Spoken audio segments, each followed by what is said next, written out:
I'm Marvin Natowicz. I'm a medical geneticist and researcher at the Cleveland Clinic, and we're privileged today to have Dr. Lauren Moskowitz here. Dr. Moskowitz is an assistant professor of psychology at St. John's University. She has special expertise in working with persons with autism and persons with anxiety, and she has special research interests in positive behavior support and behavioral interventions in anxiety. She's going to speak to us today about anxiety in persons with autism spectrum disorders, and the objectives today are several. First, through the discussion with Dr. Moskowitz, we hope to discuss the clinical recognition of autism in persons with anxiety. Second, we'll have discussion of basic strategies for managing anxieties in persons with autism. And third and finally, with Dr. Moskowitz, we'll discuss when to refer persons with anxiety for further evaluation and clinical care. So to begin with, Dr. Moskowitz, can you speak to us about what is anxiety? How do you define it? So anxiety, not how I define it exactly, but how it was originally defined by Wolpe, I hope I'm saying his name right, back in the 1950s, was as a construct that had three different components, really. The behavioral piece of anxiety, the behavioral component, which is the stuff we usually associate with anxiety, the running away, the behavioral avoidance, the associated behaviors like crying or freezing or shaking. So there's the behavioral component of anxiety. And then there's the physiological component of anxiety, the increased heart rate, increased physiological arousal. And then there is the cognitive or affective component of anxiety, which sometimes people view as separately, but could also be combined together. And that's really the subjective kind of feeling of worry or dread or fear. And that's an important component as well, because you could have increased arousal, right, from running up and down the stairs, or you could have running away behavior for something you don't like or don't want to do. So it's really those three put together, the behavioral, the physiological, and then the cognitive, the actual subjective fear or dread or worry experienced in a situation. It's those three components put together that really make up the construct of anxiety. And Dr. Moskowitz, do professionals in fields of psychiatry or psychology sometimes subtype anxiety? And if they do, is that for clinical purposes or research purposes? And what types of parameters might they consider in the subtyping? Right. Well, in the DSM-4, now the DSM-5 that came out 2 years ago now, 2013, there are several different subtypes of anxiety disorders. So, there's specific phobias, the fear of a specific object or situation, there's social phobia, the fear of essentially social interaction with other people, fears of worry, fears of ridicule or embarrassment. There's generalized anxiety disorder, which is really the broadest one, having lots of different worries about lots of different topics, life, the future, your grades, interpersonal interactions, etc. There's OCD, obsessive compulsive disorder, having certain obsessive thoughts, and then engaging or urges or feelings of distress, and then engaging in rituals, which are basically any behaviors that calm you down and that people engage in to try to get rid of those obsessions or those uncomfortable urges or feelings. There's also PTSD, post-traumatic stress disorder, which is probably the most different from all of those. Oh, and separation anxiety disorder, which isn't right now diagnosed in adults, but it's something you see in kids, obviously, when they are afraid to separate from their parents or caregivers. And panic disorder and agoraphobia. So again, having panic attacks that's really thought to be fear of physiological sensations in many ways. So the individual might have sensations of panic, whether it's dizziness or rapid heartbeat or nausea, and they become to be afraid of those feelings, of those physiological feelings, and sometimes avoid going places as a result of that, or avoid any situations which might bring on those feelings of panic, which is what we call agoraphobia. So those are all of the different subtypes of anxiety, but what they all have in common is the avoidance of something.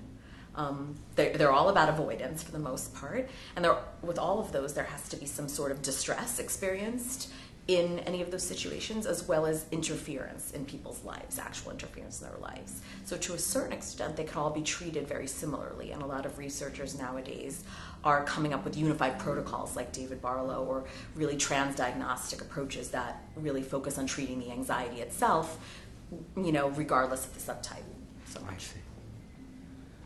And how common, based on your experience and based on the literature, would you say anxiety is in persons along the autism spectrum, whether they're children or adults? Mm-hmm. Well, there has been a lot of research on anxiety in recent years. It's funny because Kanner originally mentioned anxiety in his account of individuals with autism, but there really was not a lot of talk about anxiety and autism because it is so difficult to measure in this population. But in recent years, there's estimates that about 40, some studies would say 50% of individuals on the autism spectrum suffer from clinical levels of anxiety disorders, and even more have possibly more unconventional symptoms of anxiety that may not necessarily fit into any of the diagnostic categories. But anxiety is pretty widespread in this population. It's probably the most common comorbid diagnosed disorder in this population, in individuals on the spectrum. And in your experience, and based on your reading of the literature, do you think anxiety is appropriately diagnosed in persons with autism, or is it often overlooked? It is often overlooked, for sure. Things are, like I said, getting a little bit better in recent years, but it is something that does tend to be overlooked in this population because it is so hard to diagnose. I spoke before about those three components of anxiety. So often, people would say, if you'd say, how do you know that kid is anxious or that adult is anxious? They'll say, because they're engaging in self-injurious behavior or because they're hitting, right? And that might be the case. Anxiety could certainly lead to those things. But an individual could also hit or engage in self-injury for a variety of other reasons, right? Because they don't want to do something, or they don't like something, or they want to get something tangible, or to get attention, or to escape attention. There's a whole host of reasons one could engage in those behaviors. So the problem becomes, how do you pinpoint it's anxiety? How do you pinpoint it's related to anxiety? And like we said, there's that behavioral component, there's the running away from something, but then there's the difficulty of assessing whether there's actual physiological arousal and whether there is that cognitive feeling, the cognitive or subjective feelings of worry or dread, essentially, which, especially given the communication problems of individuals with autism, forget about the fact that many are nonverbal and can't actually express that, but even those who are verbal have alexithymia often and a lot of difficulty expressing their emotional states. So then we often rely on parent report, teacher report, other things to try to get at whether there's also some fear or anxiety going on, because it can be very hard to use some of the conventional measures. It is a lot of the measures that are used in neurotypical individuals can be used in some of the individuals with ASD who have an average or above average IQ. But for those individuals with ASD who have limited verbal ability or an intellectual disability, it becomes, people would say there's less anxiety in that population, but how do they really know that? Because it's very difficult to measure in those individuals. Yeah. So for those individuals, clinically, we often do rely a lot on idiosyncratic behavioral indicators of anxiety, like for a child who is afraid of left and right turns, plugging his ears or looking out the window. So things that maybe you wouldn't necessarily see in neurotypical individuals, but each individual might engage in unique behaviors that their parents or teachers could then label as anxious behaviors. Now, speaking of neurotypical individuals, in general, recognizing full well that each person is unique, but in general, how would you treat anxiety, or how is anxiety most commonly treated in persons who are regarded as neurotypical? Sure. So the treatment of choice, the treatment that has the most evidence behind it in neurotypical individuals is cognitive behavioral therapy, CBT. And what that is there's a few main components to that. The one that is probably the most important is what we call graduated exposure, which is actually, when someone's afraid of something, your inclination as a parent or teacher, as yourself, is to avoid it, right? If something's difficult for you, if you see a dog and you're scared of it, you're going to run away from it, right? So the most important thing to do when you're combating anxiety is actually do the reverse of that, to expose yourself to it. The old mantra, facing your fears, is actually true, which is in some ways, counterintuitive, but in some ways, I don't know, maybe to other people seems a little bit obvious, but it is what has to be done. So that's called exposure, and when we say graduated exposure, we mean we do that in a very gradual fashion. So rather than just jumping in a pool of cold water, you'll stick your toe in and you'll go from the shallow to the deep end. So you will expose yourself very gradually, working up a hierarchy of increasingly difficult anxiety-provoking situations. So that's probably the main component across all the anxiety disorders, exposing yourself to the thing that makes you afraid and preventing yourself from ritualizing or running away or avoiding it in some way. And then the second main component is cognitive restructuring, which is basically trying to identify your anxious thoughts. So remember there's the behavioral component of anxiety we talked about, and for that you use exposure. Then there's the cognitive component of anxiety, the feelings and thoughts of worry. And for that, we use cognitive restructuring, which is identifying your anxious thoughts and then trying to dispute or challenge those anxious thoughts, as well as helping yourself to come up with coping thoughts, more constructive ways of thinking about the situation and believing that you can cope with the situation rather than, oh my God, I can't cope with the situation, I'm not going to be okay, right? So that's the second main component. And then often there's also a psychoeducation component related to that, which is a fancy term for just educating the individual about anxiety, the fact that we all have anxiety, it's adaptive. We have anxiety for a reason. It helps us to avoid situations that actually might be dangerous, but sometimes our fear alarm goes off when there's nothing dangerous, essentially, by mistake, like a faulty fire alarm or a broken smoke detector, right? And so we help the individuals to recognize their fear alarms as misplaced, as going off when they really shouldn't be, in situations that they shouldn't be afraid of. But we also help them recognize that anxiety at its core can be adaptive and not something to be afraid of. Because often a big component of anxiety is being afraid of the feelings of anxiety themselves, right? And then related to the feeling component, for some individuals, we also teach relaxation, which can include deep breathing or progressive muscle relaxation. So those are really the core components of treating anxiety, both across children and adults, neurotypical children and adults. Thanks. Recognizing that autism in adults and in children is clinically extremely heterogeneous and is etiologically heterogeneous, in what ways, Dr. Moskowitz, is the treatment of anxiety in persons with autism similar to what you just described for persons who are neurotypical who have anxiety? Okay. So there have been several RCTs, randomized controlled trials recently, of cognitive behavioral therapy for children and adolescents with autism spectrum disorder who have an anxiety disorder. And the elements of this CBT that are the same are that they all include some form of graduated exposure, like we've talked about, exposing the individual to the situation that makes them anxious. They all include some form of cognitive restructuring, so helping the individuals to identify their anxious thoughts and challenge those anxious thoughts or come up with coping self-talk, coping statements. Like, I can do this, I can be brave, I can fight my anxiety. They all include that, though it's modified or adapted for the individuals with autism.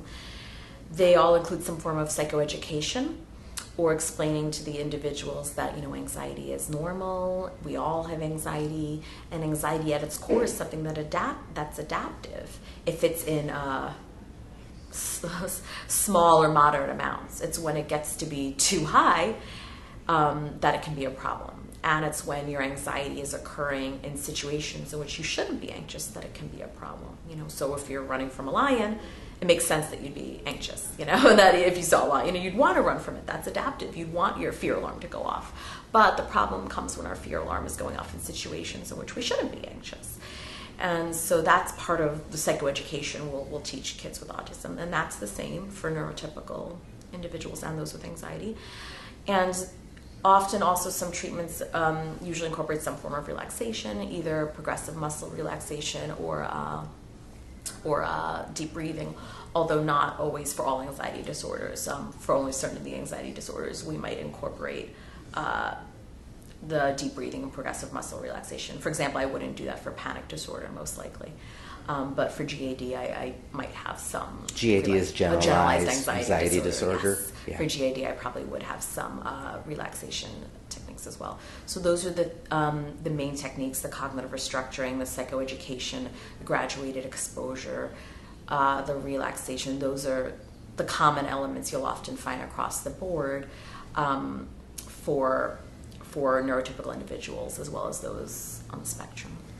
And Dr. Moskowitz, in what ways would the treatment of anxiety, again, recognizing every person is different, but in what ways would treatment of anxiety in persons with autism be somewhat different than the treatment of anxiety in persons who are neurotypical? Good question. And while those elements are all fairly similar that I just mentioned, the graduate exposure element is pretty much the same across the board. You need to expose the individual to what they're afraid of. That part is the same. Even in some of the older behavior analytics studies that didn't use the word anxiety but spoke about avoidance behavior, they still used graduated exposure or systematic desensitization to expose the individuals to the things that make them anxious, or the things that they avoided, rather. So that part's similar. The cognitive restructuring could be different. That's often adapted or modified for individuals on the spectrum depending on their cognitive abilities. It's often made a lot more structured and concrete. So we use visual supports as much as possible, sometimes social stories, a lot of lists, any way to make these really kind of difficult cognitive concepts more concrete. So for example, for one of my children with autism and OCD, we had him make lists of OCD behavior, not OCD behavior, so he could understand what really counted as rituals that he shouldn't be doing and what was not rituals. So we'll try to make things very concrete like that. That's one main difference. For some of my children, like I said, I will write them social stories, which are basically just narrative, stories with pictures explaining to them what anxiety is and explaining to them how they can fight their anxiety. Even though I want to ask my mom questions like, am I sick? Am I sick? Does my throat hurt? Am I breathing right? That actually makes me more afraid. So to fight my anxiety, I'm going to not ask her those questions, and I'll have something like a word bubble crossed out. And the first kid with autism I ever did that said, that means I shouldn't ask that question? I was like, right, exactly. So you're trying to make it as concrete as possible, often through the use of pictures, stories, etc. And sometimes the cognitive component is often excluded altogether for an individual with severe intellectual disability. You might not be able to talk about their thoughts to that extent.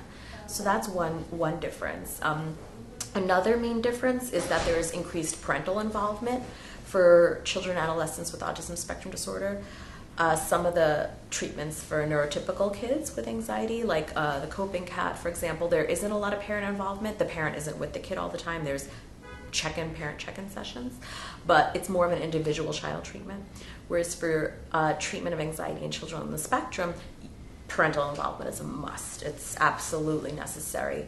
In fact, I would say for all the kids on the spectrum who I work with anxiety, their parents are present for every session, learning everything we do so that they can then help their children to generalize it when they go home. Because as we know, generalization is a problem with individuals on the spectrum. So the parents and teachers are vital to help generalization outside of the clinic. That's another difference.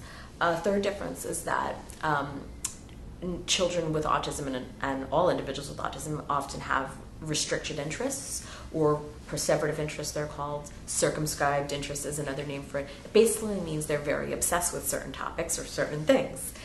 And that is not the case in neurotypical individuals to the same extent. So for individuals with autism, we often tend to try to incorporate those perseverative interests into treatment. So for example, a girl with autism I worked with who was afraid of blood tests, I filmed myself getting a blood test at the doctor's office as a low-level exposure for her, watching me get a blood test. But the whole time I was also talking about how I'm brave like Harry Potter and trying to incorporate her special interest in Harry Potter into the video, because that increases her buy-in. It helps them to motivate them to want to do these things that are challenging for them. So that's another difference, incorporating the special interests. Also, there's more of an emphasis often on social skills in the anxiety treatment programs sometimes for individuals on the spectrum. And I would say, finally, there's two more differences. These are not in the existing RCTs of CBT, but these two differences, I would say, are from my clinical experience with individuals with autism and comorbid intellectual disability. For those children with autism who have a comorbid intellectual disability and severe aggression or self-injury, I may not use standard graduated exposure, where I'm exposing them to the thing that makes them anxious. For those kids, I might use more of a counter-conditioning approach, where I'm pairing the anxiety-provoking situation with something highly, highly positive. So for a child of mine who's afraid of the doctor's office, but obsessed with Potato Head, we paired the doctor's office with Potato Head as a way of making him less afraid of the doctor's office. Given his level of aggression and self-injury, I wouldn't have just given him even a low-level exposure to the doctor's office, like watching a video, without maybe pairing it with something very positive. So that's another difference. And then finally, clinically, again, there's been no research on this part. For clinically, with some of my children with severe aggression and self-injury, I've used functional communication training, which is a treatment developed by Mark Duran and Ted Carr, which involves trying to figure out the function or purpose of their behavior, and then teaching them an appropriate communicative response that serves that same function or purpose. So for a child with autism who was afraid of other children crying in class, and when children would start crying, he would hit them or scratch them or push them, and as a result, he was sent out of the class. For this child, his problem behavior served the function of escaping an anxiety-provoking situation. So for him, we taught him to ask for a break. So when we were doing exposures, such as playing a video of a child crying on the computer, some low-level exposures, we would prompt him to ask for a break, and then give him a break right away. And this might run counter to the notion of exposure in terms of exposing themselves to things that make them anxious. So what we would do is gradually fade out those breaks over time. So cut down on the number of break cards, or delay the amount of time before you could take a break. Okay, 1 more minute and then a break. Okay, 2 more minutes, then a break. But again, that part is clinical. I don't know that FCT has been used to treat anxiety in any research to date. I see. Moskowitz, thanks very much for this really helpful session.